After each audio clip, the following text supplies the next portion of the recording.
तो एक बार फिर से कई सारी वेबसाइट्स पे भटकने के बाद हमें एक टॉपिक मिला जो कि है शैंग ची versus iron man.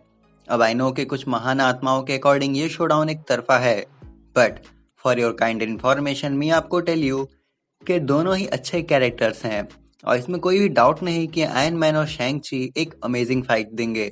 So hello everyone, मैं हूँ Paradox and welcome to another episode of Super Move, जिसमें हम शोडाउन करने जा रहे हैं आयरन मैन वर्सेस शैंग ची के बीच।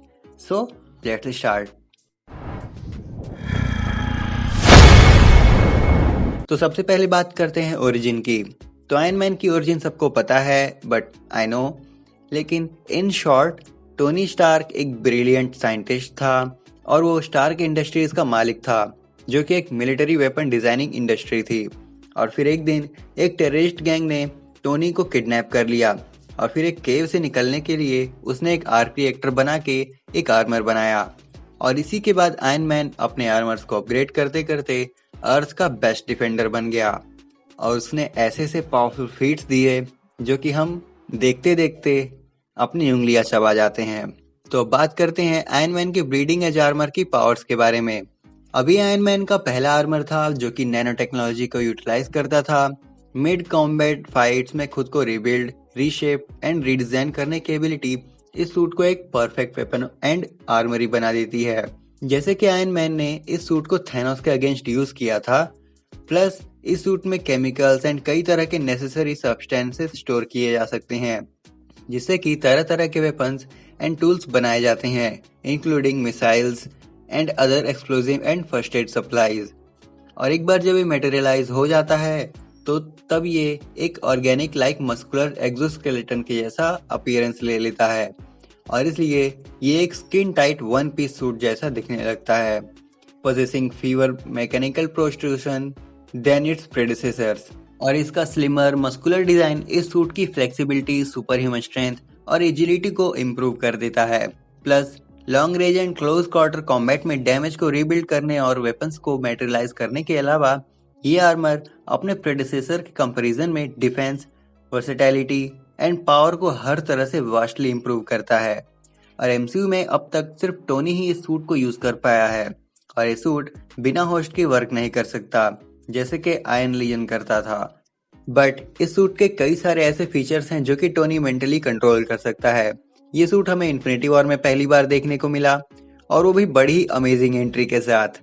और इन्फिनिटी वॉर में आयरन मैन ने काफी सारे फीट्स दिए हैं, जैसे कि मूवी के स्टार्टिंग में आयरन मैन ने ब्लैक ऑर्डर के अगेंस्ट इस सूट के सिर्फ कुछ ही फीचर्स यूज करके अपने ओपोनेंट्स को परेशान करके रख दिया और हमारे मुंह से हमारा हार्ट निकाल दिया। इसके अलावा मूवी की फाइनल बैटल यानी थैनोस वर्सेस आयरन मैन की फाइट, और इसी फाइट में हमें आयरन मैन के इस सूट का ट्रू पोटेंशियल देखने को मिला था। और इसके बाद एंड गेम की फाइनल बैटल में हमें ब्लीडिंग एज आर्मर का सबसे अमेजिंग फॉर्म देखने को मिला, जहां वो इन्फिनिटी स्टोन्स को हैंडल कर पाया। इसके अलावा एंड गेम में हमने ये भी देखा था कि आयरन मैन ने इस आर्मर को टाइम हेस्ट में यूज किया था, जिसके बाद नैनो गाउंटलेट से स्नैप के टाइम आयरन मैन एक एनर्जी शील्ड कंजर की थी ताकि वो स्नैप से निकलने वाले एनर्जी बर्स्ट से खुद को और हाकाई को बचा सके। इसके अलावा आयरन मैन के इन्फिनिटी स्टोन्स की पावर से अफेक्टेड प्रोफेसर हल्क के आर्म पे मेडिकल स्प्रे भी किया था। और फिर अवेंजर्स कंपाउंड की बैटल में स्टार्क ने इस आर्मर को ग्रेटर इफेक्ट तक यूज किया था, जहां उसने थैनोस पे अटैक करने के लिए ब्लेड्स तो बनाए ही, साथ ही साथ थॉर के पावरफुल लाइटनिंग स्ट्रीम को चैनल करके अपने रिपल्सर ब्लास्ट को सुपर चार्ज किया। अब आयरन मैन के इस सूट में बहुत ही अमेजिंग टाइप के वेपन्स एंड फीचर्स हैं, जैसे कि सुपर ह्यूमन स्ट्रेंथ।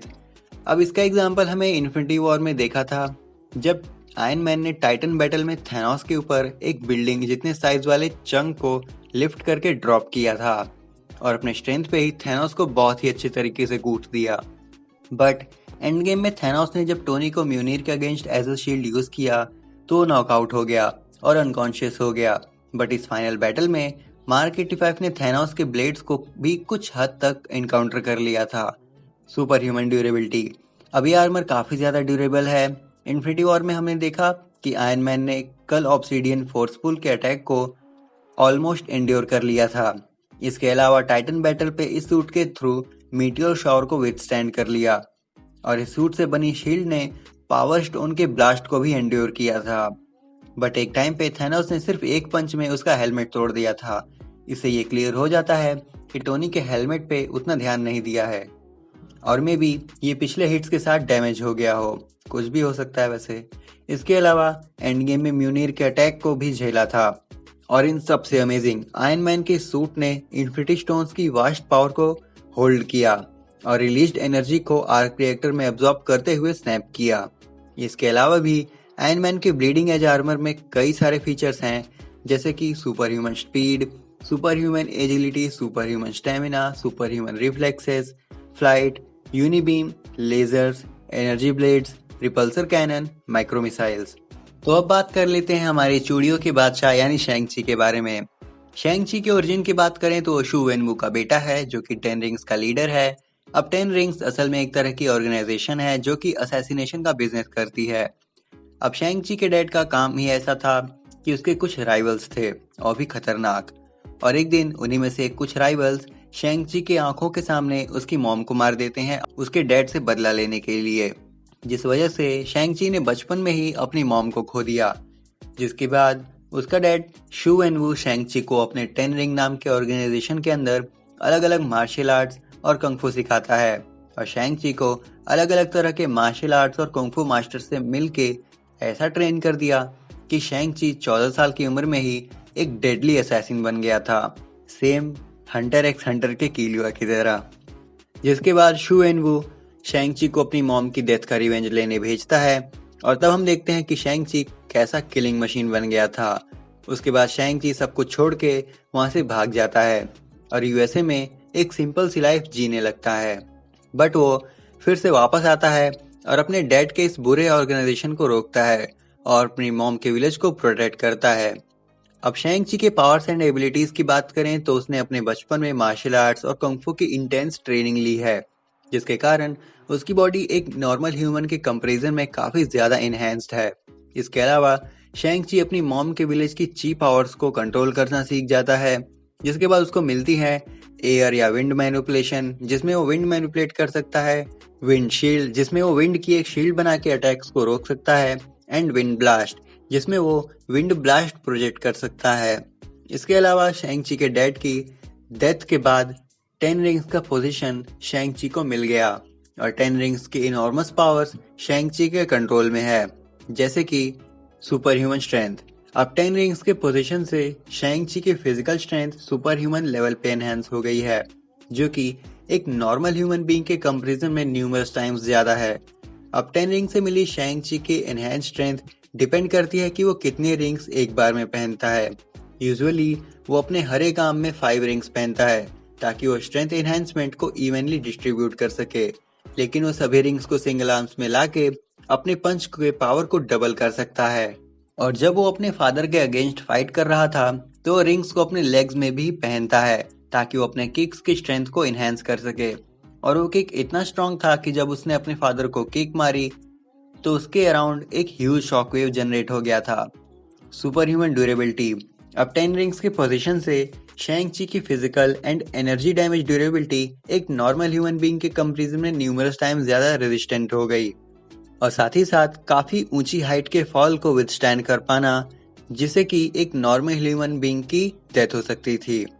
और ये तब हुआ था जब शैंग-ची अपने फादर से फाइट कर रहा था, तब उसके फादर ने उसे काफी ऊंची हाइट तक लॉन्च किया था और फिर 5 रिंग्स का यूज करके नीचे की तरफ शॉट किया था, वो भी बहुत ही हाई स्पीड के साथ। और शैंग-ची इन 10 रिंग्स की पावर से कई सारे विशियस अटैक को विथस्टैंड एंड सरवाइव कर पाया। इसी के साथ 10 रिंग्स के पोजीशन से शैंग-ची को मिली super human speed, super human stamina, super human durability, super human agility, super human reflexes, weapon summoning, energy manipulation, energy protection, energy blast, energy rope, energy whip and force field generation. इसके अलावा 10 rings का user immortal हो जाता है, और जब उसने वो रिंग पहनी होगी तब से उसकी एज वहीं रुक जाती है। तो अब बात कर लेते हैं रिजल्ट्स के बारे में। तो मैंने इतना लंबा चौड़ा कैरेक्टर एनालिसिस दे दिया, बट सच बताऊं तो इस फाइट के एंड मुझे खुद नहीं पता। अब पता है मुझे गालियां पड़ने वाली हैं, लेकिन खुद ही देखो। Iron Man with his bleeding edge armor and Shang-Chi with 10 rings and dragon scale armor में अगर फाइट होती है तो कुछ कंडीशंस में ही दोनों एक दूसरे को हरा सकते हैं। जैसे कि अगर टोनी ब्लास्ट या लेजर यूज करता है तो उन्हें शैंग-ची अपने रिंग्स और ड्रैगन स्केल आर्मर से ही काउंटर कर लेगा। इसलिए टोनी को कुछ इलेक्ट्रिक या सोनिकल यूज करना होगा, तब वो फाइट जीत सकता है। देन अगेन टोनी ने गॉड और एलियन जैसे बीइंग को हराया है, इसलिए कुछ कह नहीं सकते।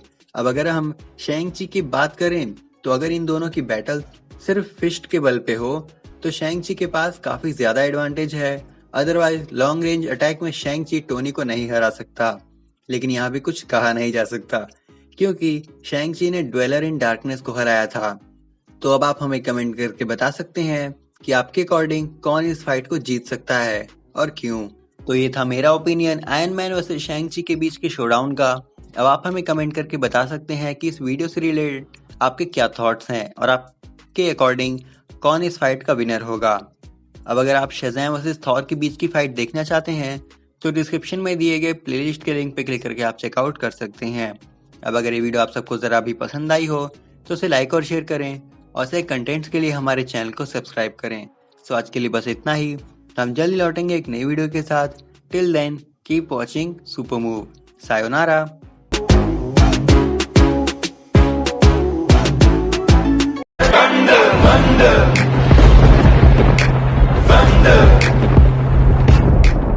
She say, do you love me? I tell her only partly. I only love my dad and my mom. She say, do you